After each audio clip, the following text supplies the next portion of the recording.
సరిహద్దు దెయ్యం 3. కైరా, ఈ పాటకి ఆ దయ్యాన్ని ఒక పట్టుబట్టి ఉంటుందేమో కదా. అవును బుడతా, మన కైరాతో పోరాటం అంత సులువు కాదు కదా. నిజంగా కైరా అంత శక్తివంతురాలా? నువ్వు ఎప్పుడైనా కపాల కిరీటం గురించి విన్నావా? విన్నాను. అది ఎవరో శక్తివంతురాలి వద్ద ఉంటుందంట కదా. మా గ్రామంలో ఆమె ద్వారా సాయం పొందిన వారు కూడా ఉన్నారు. మరి ఆ కిరీటం ఎవరితో కాదు, మా కైరా సొంతం. అలా బుజ్జి దెయ్యం కైరా గురించి మాట్లాడుతున్న సమయంలో ఉన్నట్టుండి ఒక మెరుపు దాడి జరుగుతుంది.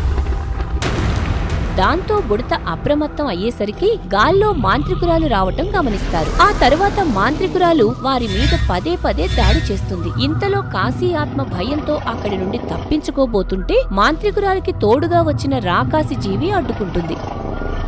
మరోవైపు మాంత్రికురాలు తన శక్తితో బుడతా వాళ్ళని కింద పడేస్తుంది. అయితే మాంత్రికురాలి శక్తి ముందు వారిద్దరూ ఏమాత్రం నిలవలేకపోతారు. మీలాంటి పిచ్చుకల మీద బ్రహ్మాస్త్రం ప్రయోగించాలనుకోవడం లేదు.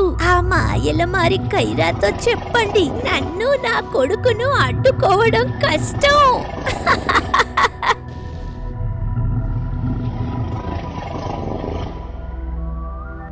మేము ఆ మాంత్రికురాలని అడ్డుకోలేకపోయాం కైరా, మమ్మల్ని క్షమించు. మరేం పర్లేదు బుడతా, ఈసారి మనమంతా కలిసి అడ్డుకుందాం. మరి ఇప్పుడు ఏం చేయబోతున్నావు కైరా? మనం ఆ దుష్టుడిని ఆపడం ఎలా? ప్రస్తుతం మనం ఆ తాంత్రికుని జాడని కనిపెట్టాలి బుజ్జి. కానీ మనకు దారి చూపే కాశీ ఆత్మ ఇక్కడ లేదు, కాబట్టి ఇంకొక దారి కనిపెట్టాలి అని కైరా ఆలోచనలో పడుతుంది. మరోవైపు కాశీ ఆత్మను బలి ఇవ్వడం కోసం భేతాళుడు నిష్టగా పూజలు నిర్వహిస్తున్నాడు. ఆ సమయంలో మాంత్రికురాలు కూడా తోడుగా పూజలో పాల్గొంటుంది. అప్పుడు కొన్ని నిశిత కిరణాలు వచ్చి వారిద్దరినీ తాకడంతో కళ్ళు తెరుస్తారు. నేను చెప్పే మాటలను శ్రద్ధగా విను బేతాళా. నువ్వు బలి ఇవ్వబోయే ఆత్మను ఒక అరుదైన ఖడ్గం సాయంతో బలి ఇస్తే ఫలితం ఉంటుంది, లేదంటే ఆ బలి వృధా అవుతుంది. అయితే అరుదైన ఖడ్గం ఎక్కడుందో చెప్పు పాతాళా. నేను ఎలాగైనా రాబోయే గడువు సమయానికి ఆ ఖడ్గం సంపాదించి ఆత్మను బలి ఇస్తాను. నువ్వు దక్కించుకోవాల్సిన ఖడ్గం పాలూరి నది అవతల వైపు ఎత్తైన కొండల్లోని ఒక కొండ మీద ఉంది. ఆ ఖడ్గం కేవలం రాత్రి సమయంలో మాత్రమే కనబడుతుంది. అలా విగ్రహం నుండి కొన్ని వివరాలు తెలుసుకుంటాడు. ఆ సమయంలో భేతాళుడు ముందు ఒక సంగీత వాయిద్యం మరియు చిన్న గోళం ప్రత్యక్షమవుతాయి. ఆ తర్వాత భేతాళుడు గాల్లో ఉన్న వస్తువులు తీసుకుని తన ప్రయాణం మొదలు పెడతాడు. మరోవైపు నానాజీ చావుకు కారణం భద్రయ్య అని తెలిసి కొంతమంది గ్రామస్తులు కోపంగా అతని ఇంటికి వస్తారు. నువ్వే కదా నా బిడ్డను పొట్టన పెట్టుకున్నావు, అసలు నువ్వు మనిషివి కాదు. ఎవరయ్యా, నీ కొంచెమైనా మనస్సాక్షి ఉందా? పాపం చిన్న పిల్లలను ప్రమాదంలో పడేశావు కదా. ఒకవేళ వాళ్ళ మీద కోపం ఉంటే పెద్దలతో మాట్లాడాలి గాని ఇలా చావుకి దగ్గర చేస్తావా?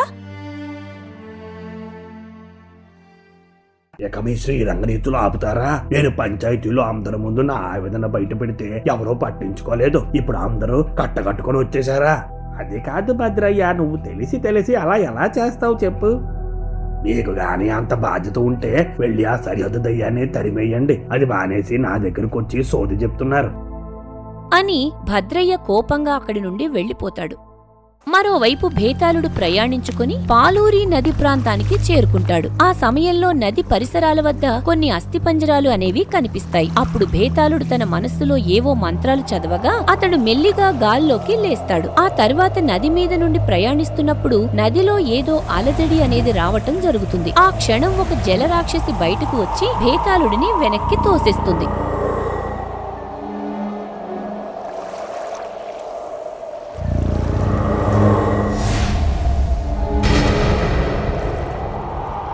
నదిని ఎలా దాటాలో నాకు బాగా తెలుసు.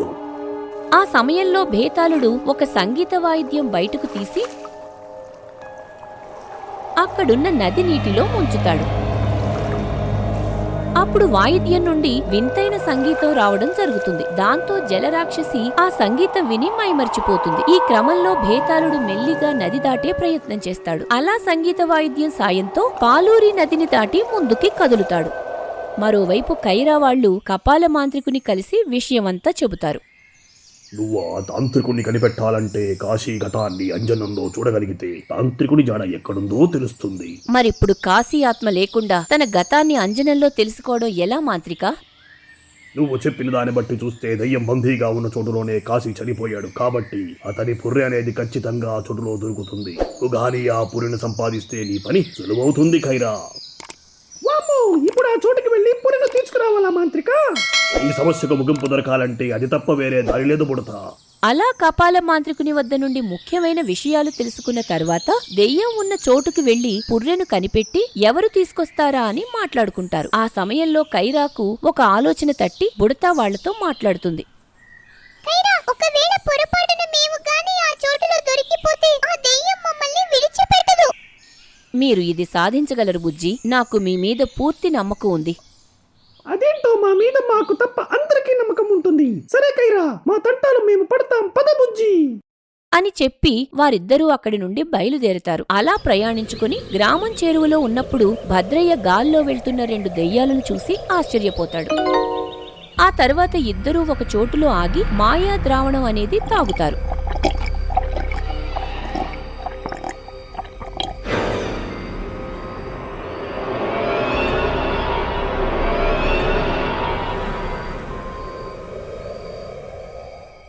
బుజ్జి, నువ్వు సరిగ్గా చుట్టుపక్కల వెతుకు, మన దగ్గర చాలా తక్కువ సమయం ఉంది. ముందైతే నువ్వు మాటలు కట్టిపెట్టి అటువైపు వెళ్ళి చూడు బుడతా.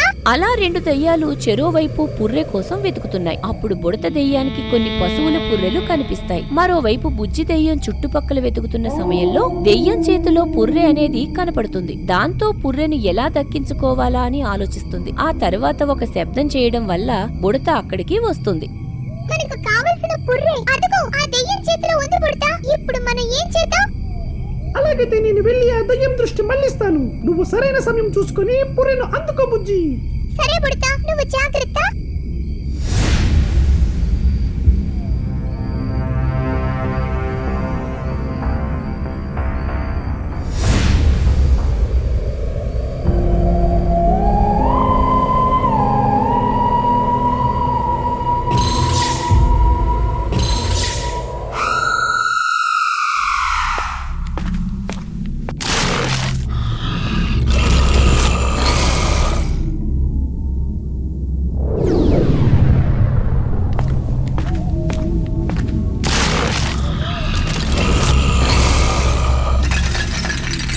భేతాళుడు తనకు ఎదురైన సవాళ్లను దాటుకుని ముందుకు కదులుతున్నాడు. ఆ క్రమంలో ఎత్తైన కొండల మధ్యకు భేతాళుడు చేరుకుంటాడు. అప్పుడు ఉన్నట్టుండి నిప్పుల వర్షం కురవడంతో భేతాళుడు తన వలయ శక్తితో ఆ వర్షాన్ని అడ్డుకుంటాడు. ఆ సమయంలో తనకు కావలసిన ఖడ్గం ఏ కొండ మీద ఉందా అని ఆలోచనలో పడతాడు. ఆ తర్వాత మెల్లిగా నిప్పుల వర్షం తగ్గినప్పుడు హఠాత్తుగా ఒక రాకాసి జీవి వచ్చి భేతాళుడిని ఎత్తుకుని పోతుంది.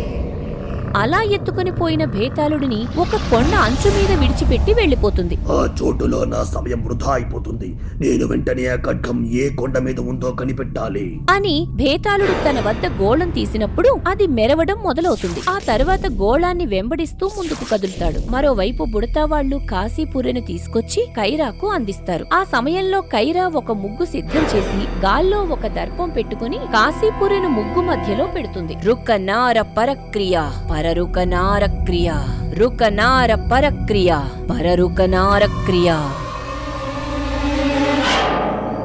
కైరా, ఆ తాంత్రికుడి జాడు తెలిసినట్టుంది. అవును బుజ్జి, నేను వెళ్లి ఆయన్ని కలిసి ఏదైనా పరిష్కార మార్గం ఉందేమో తెలుసుకునొస్తాను. మేం కూడా నీ వెంట వస్తాం కైరా. వద్దు బుజ్జి, మీరు ఈ చోటులో ఉండటం ముఖ్యం. నేను ఒంటరిగానే వెళ్తాను అని కైరా అక్కడి నుండి బయలుదేరుతుంది. మరోవైపు భేతాళుడు గోళాన్ని వెంబడిస్తూ వెళ్తున్నప్పుడు అది ఒక కొండ వద్ద ఆగుతుంది. అప్పుడు ఆ ఖడ్గం కొండ మీద ఉందని భేతాళుడు భావిస్తాడు. కాకపోతే ఇంకొద్ది గంటల్లో సూర్యోదయం కావస్తోంది. అప్పుడు గాని కొండ మీదకు వెళ్తే ఏ ఖడ్గం కనపడదు. దాంతో కొండ మీదకు వెళ్లటానికి ఏ మార్గం ఉందా అని ఆలోచిస్తాడు. ఇంతలో అటుగా ఆకాశ వీధుల్లో రాకాసి జీవి వెళ్లటం చూసి తన శక్తిని దాని మీద ప్రయోగిస్తాడు. అప్పుడు ఆ రాకాసి జీవి భేతాళుడి అదుపులోకి వస్తుంది. ఆ తర్వాత రాకాసి జీవి సాయంతో కొండ మీదకి ప్రయాణం చేస్తాడు. అలా ప్రయాణించిన తరువాత కొండ మీదకి చేరుకుంటాడు. అప్పుడు గాల్లో మెరుస్తున్న ఒక ఖడ్గం కనపడుతుంది. వెంటనే భేతాళుడు అక్కడున్న ఖడ్గాన్ని అందుకుంటాడు. ఇప్పుడు ఏదో పెద్ద ముప్పు వాటిల్లబోతోంది ఖైరా. ఈ పరిస్థితులు ఏ దారుణానికి దారి తీస్తుందో తెలియడం లేదు. ఈ సమస్య గురించి పూర్తిగా తెలిసిన వ్యక్తి మీరు కాబట్టి ఏదైనా పరిష్కార మార్గం ఉందేమో ఒకసారి ఆలోచించండి. ఒక్క పరిష్కార మార్గమైతే ఉంది ఖైరా, కానీ ఆ అందులో ఒక చిక్కుమడి ఉంది. అదేమిటో చెప్పండి, నేను ఎలాగైనా పరిష్కరిస్తాను. ఆ సమయంలో తాంత్రికుడు ఏదో విషయం గురించి కైరాకు వివరించి హృదయం ఉన్న ఒక సీసాను కైరాకు అందిస్తాడు. అప్పుడు కైరా ఆ చోటు నుండి తిరుగు ప్రయాణం మొదలుపెట్టి కాశీ గ్రామంలో ఉంటున్న తన వాళ్లని కలుస్తుంది. ఆ తర్వాత వారితో విషయం చెప్పగా వారు ఎంతగానో బాధపడతారు. అయ్యో భగవంతుడా, కనీసం నా బిడ్డ ఆత్మకు కూడా శాంతి కలగడం లేదు. నేను మీ గురించి ఎన్నో కథలు విన్నాను. దయచేసి నా భర్తను ఈ సమస్య నుండి బయటపడేయండి. అందుకు మీరు నాకు ఒక సాయం చెయ్యాలి. నేను చెప్పే విషయం గుండె ధైర్యం చేసుకుని వినండి. ఆ సమయంలో కైరా వారితో మాట్లాడిన తర్వాత కైరా చెప్పినట్టు చేయటానికి వారు ఒప్పుకుంటారు. ఆ తర్వాత తాంత్రికుడు ఇచ్చిన సీసా చూపించినప్పుడు కాశీ భార్య తన చేతికి గాయం చేసి సీసా లోపల 3 రక్తపు చుక్కలను పోస్తుంది. అలా వచ్చిన పని పూర్తి అవడంతో కైరా అక్కడి నుండి బయలుదేరుతుంది. మరోవైపు ఖడ్గం సొంతం చేసుకున్న భేతాళుడు తిరిగి తన చోటికి చేరుకుంటాడు. ఆ సమయంలో బందీగా ఉన్న కాశీ ఆత్మ తనని విడిచిపెట్టమని అడుగుతుంది. త్వరలో నా నుండి నీకు శాశ్వత విడుదల దొరకబోతోంది. అప్పటి వరకు ఓపికగా ఉండు, లేదంటే నీ మీద ఉండాల్సిన దృష్టి నీ కుటుంబం మీదకు మళ్ళుతుంది. వద్దు, నువ్వు చెప్పినట్టే వింటాను. మనుషులకు ఉన్న బలహీనత కుటుంబమే కదా, అందుకే మీలాంటి వాళ్ల మీద మేము పెత్తనం చెలాయిస్తున్నాం. నువ్వు చెప్పింది నిజమే, కానీ కాలం ఎప్పుడూ ఒకేలా ఉండదు. అసలు ఇదంతా నేను చేస్తుంది నా కుటుంబం కోసం, కాబట్టి అది ఎప్పుడూ నా బలహీనత కాదు, అదే నా బలం. మాటలు బాగా నేర్చావు. నువ్వు చెప్పినా ఆ కాలం వచ్చేలోపు నీ కథ ముగించేస్తాను. మరోవైపు దెయ్యం తన చోటులో ఉంటూ విడుదల కోసం ఎదురు చూస్తుంది. అలా 2 దినాలు గడుస్తాయి. అప్పుడు ఒక రోజు భేతాళుడు కాశీ ఆత్మను ఒక కాకి శరీరంలో బంధించి దెయ్యం ఉన్న చోటుకి పయనమవుతాడు. అదే సమయంలో కైరా బుడత వాళ్లని తీసుకుని రేపల్లె గ్రామానికి బయలుదేరుతుంది. అలా వెళ్తున్న మార్గ మధ్యలో ఒక్కసారిగా భూమి కంపిస్తుంది. అప్పుడు వారి ముందుకు మాంత్రికురాలు ప్రత్యక్షమవుతుంది. మీరు ఏదో ముఖ్యమైన పని మీద వెళ్తున్నట్టున్నారు. నన్ను ఏవైనా సాయం చెయ్యమంటారా?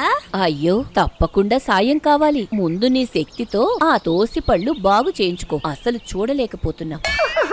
సరిగ్గా చెప్పావు కైరా, లేదంటే ఉన్న ఆ కొన్ని పళ్ళు కూడా రాలగొట్టి. నా గురించే హేళనగా మాట్లాడతారా? ఈ రోజు మిమ్మల్ని విడిచిపెట్టను. మాంత్రికురాలితో పోరాటం జరుగుతున్న సమయంలో కైరా తన కపాల కిరీట శక్తిని ప్రయోగిస్తుంది. అలానే చెరోవైపు నుండి బుడతా వాళ్లు దాడి చేస్తారు. అప్పుడు ఉన్నట్టుండి మాంత్రికురాలి వద్ద కాపలా ఉండే రాకాసి జీవి వచ్చి వారి మీద దాడి చేస్తుంది. మరోవైపు భేతాళుడు రేపల్లె గ్రామంలో ఉండే సరిహద్దు దెయ్యం వద్దకు చేరుకుంటాడు. ఆ సమయంలో దెయ్యం చాలా సంతోషంగా ఉంటుంది. అప్పుడు భేతాళుడు ఒక తాంత్రిక ముగ్గు సిద్ధం చేసి దాని మధ్యలో కాశీ ఆత్మ ఏకైక కాకి వచ్చి వాలుతుంది. ఆ తర్వాత దెయ్యం ముగ్గు ఎదురుగా వచ్చి నిలబడుతుంది. ఇంకొద్ది ఘడియల్లో నీకు విడుదల దొరకబోతుంది. ఆ తర్వాత ప్రశాంతంగా ఉన్న ఈ లోకాన్ని నాశనం చేయడం మొదలు పెట్టచ్చు.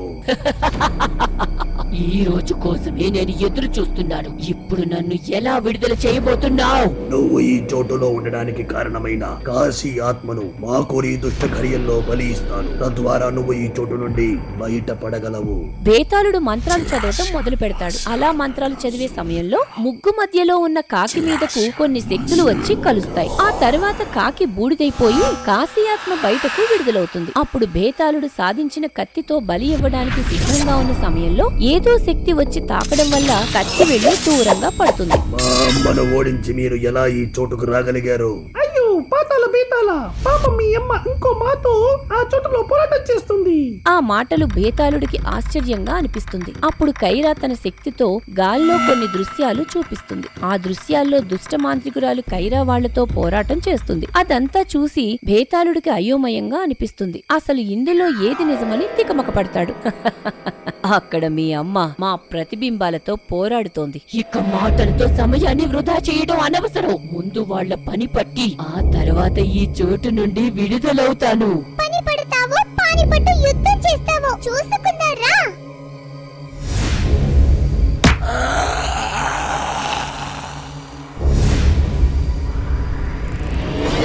మాకురి దుష్టగడియలు మొదలవడంతో కాశీ ఆత్మను ఎలాగైనా బలి ఇవ్వాలని భేతాళుడు భావిస్తాడు. ఆ క్రమంలో కైరా మీదకు ఒక ఉచ్చు విడిచిపెడతాడు. మరోవైపు బుడతా వాళ్లు దెయ్యంతో పోరాడుతున్నారు. ఇక భేతాళుడు మాకురి కత్తి కోసం వెతికినప్పుడు అది కొద్ది దూరంలో కింద పడి ఉంటుంది. ఆ తర్వాత భేతాళుడు కత్తి అందుకుని కాశీ ఆత్మను బలి ఇవ్వడానికి సిద్ధంగా ఉన్నాడు.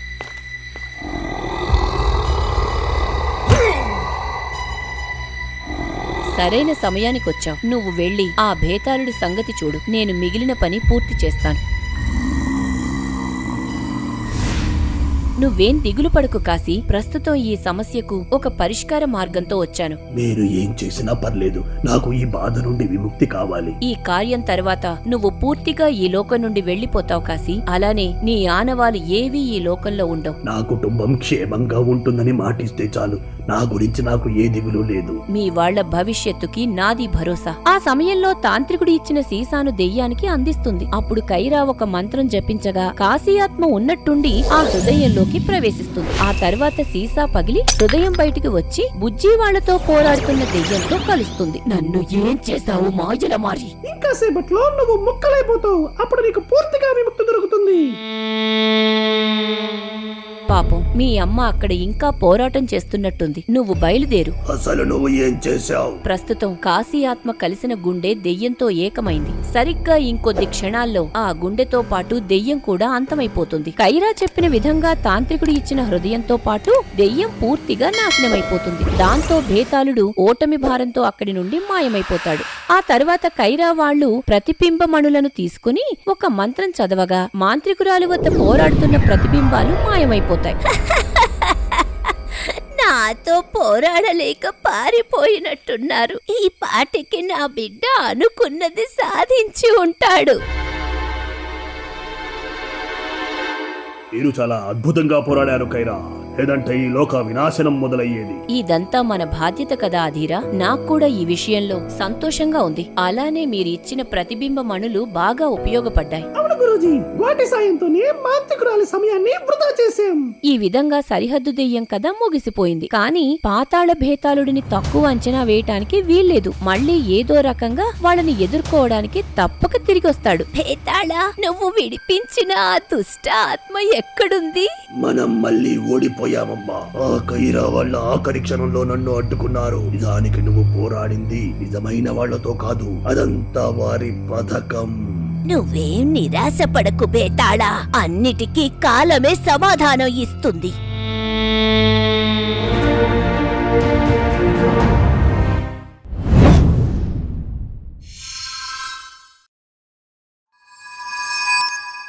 For more horror stories, please subscribe our channel.